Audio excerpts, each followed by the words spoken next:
यह साल 2012 की बात है, जब मैंने अपने जीवन के प्यार यानी अपनी गर्लफ्रेंड अश्नी से शादी की थी। हम दोनों ने करीब 5 साल तक एक दूसरे को डेट किया था, जिसके बाद एक दिन मैंने उसे बहुत ही रोमांटिक तरीके से प्रपोज करके शादी के लिए मना लिया। यह पूरी तरह से एक लव मैरिज थी, जिससे हमारे परिवार वालों को भी कोई शिकायत नहीं थी। हम सभी आपस में बहुत ज्यादा खुश थे। खैर, ऐसा होता भी क्यों न, मुझे अपने जीवन के प्यार से इतने भव्य तरीके से शादी करने का मौका जो मिल रहा था, हमारे साथ वह सब कुछ हो रहा था जिसकी हमेशा से मैंने कामना की थी। लेकिन मैं नहीं जानता था कि एक समय बाद हमारे बीच सब कुछ बदल जाएगा।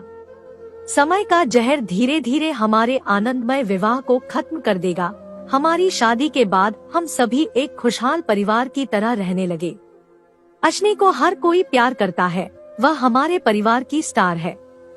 मेरी माँ से लेकर मेरे रिश्तेदारों तक हर कोई उसकी एक प्यारी बहू के रूप में प्रशंसा करते नहीं थकते हैं। हालांकि उसका स्वभाव भी ऐसा ही है, वह सबके जीवन में खुशियां भरने का काम करती है। वह बहुत ही देखभाल करने वाली महिला है।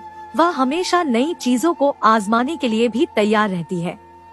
यही एक वजह भी है कि जब मैं अश्नी से मिला तो उसकी प्रेरणा और शानदार व्यक्तित्व ने मुझे एक बेहतर इंसान बना दिया। दरअसल जब मैंने अश्नी से शादी की थी तो अपनी नौकरी को लेकर बहुत ज्यादा संघर्ष कर रहा था। हालांकि लाख कोशिशों के बाद मुझे एक अच्छी नौकरी मिल गई, लेकिन इस दौरान मैं बहुत ज्यादा व्यस्त रहने लगा। मेरा पूरा दिन मेरे काम में ही चला जाता था, जिसका असर मेरी शादी पर भी पड़ने लगा। हालांकि हमारी शादी के पहले 2 साल तो वास्तव में बहुत ज्यादा रोमांटिक रहे, लेकिन उसके बाद चीजें धीरे धीरे बदलती चली गई।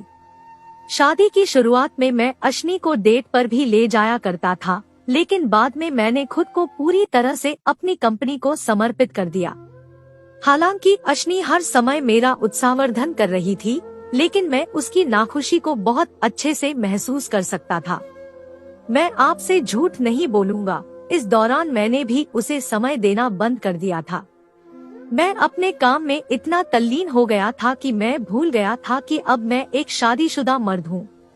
लेकिन यह भी सच है कि मैं उससे बहुत प्यार करता था, लेकिन जब वह मुझसे शिकायत करती थी कि मैं उसे बिल्कुल भी समय नहीं देता हूँ, तो यह मुझे बहुत ही खराब लगता था।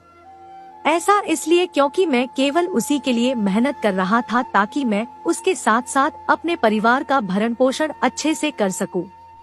धीरे धीरे हमारे बीच झगड़े बढ़ते गए। इस स्थिति से दूर रहने के लिए मैंने यात्राओं की भी योजना बनाई, लेकिन काम की व्यस्तताओं के कारण हम दोनों कहीं भी बाहर नहीं जा सके। एक दिन ऐसा आया कि हमारे बीच बहुत ज्यादा झगड़ा बढ़ गया।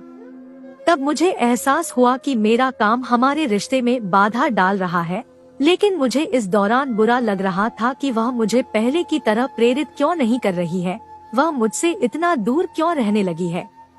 इसी बीच एक दिन मेरे दोस्त ने मुझे फोन किया और मुझसे कहा कि अश्नी अक्सर एक लड़के के साथ कैफे में दिखती है। यह सुनने के बाद मैं पूरी तरह से चौंक गया।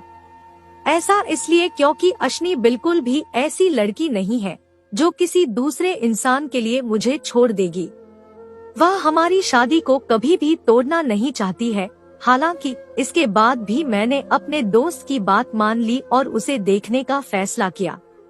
मैंने न केवल अपने काम से एक दिन की छुट्टी ली, बल्कि अपनी पत्नी का पीछा भी किया। लेकिन इस दौरान उस एक नजारे ने मुझे रुला दिया। एक कैफे में मेरी पत्नी एक लड़के के काफी करीब बैठी थी। वह दोनों हाथों में हाथ डालकर बात कर रहे थे। मैंने उन्हें एक दूसरे से गले मिलते भी देखा। उन्होंने एक दूसरे को किस भी किया था। यह सब देखकर मैं पूरी तरह से टूट गया था। मैं गुस्से में पागल हुए जा रहा था। मुझे समझ नहीं आ रहा था कि मुझे क्या करना चाहिए। मैं उससे बात करने के लिए गुस्से में घर गया, लेकिन जैसे ही मैंने दरवाजा खोला तो मैंने देखा कि वह मेरे पिता की पैरों की मालिश कर रही है। उस नजारे ने मुझे नरम कर दिया। वो अब भी वही अश्नी थी जिससे मैंने सबसे ज्यादा प्यार किया था। शायद अब वह मुझसे प्यार नहीं करती है। मैं उसे देखकर एकदम लड़खड़ा गया। मुझे समझ नहीं आया क्या मुझे उससे सवाल करना चाहिए या नहीं। ऐसा इसलिए क्योंकि अगर मैंने उसकी बेवफाई के बारे में जानना चाहा, तो शायद वह मुझे छोड़ देगी। सच कहूँ तो मैं ऐसी अद्भुत और भव्य महिला को खोने का जोखिम नहीं उठा सकता हूँ। वह जिस तरह से मेरे परिवार की देखभाल करती है, उनकी जिम्मेदारी लेती है, वह मेरे लिए किसी एहसान से कम नहीं है। मैं उसकी सच्चाई जानने के बाद भी उससे प्यार करता रहूंगा।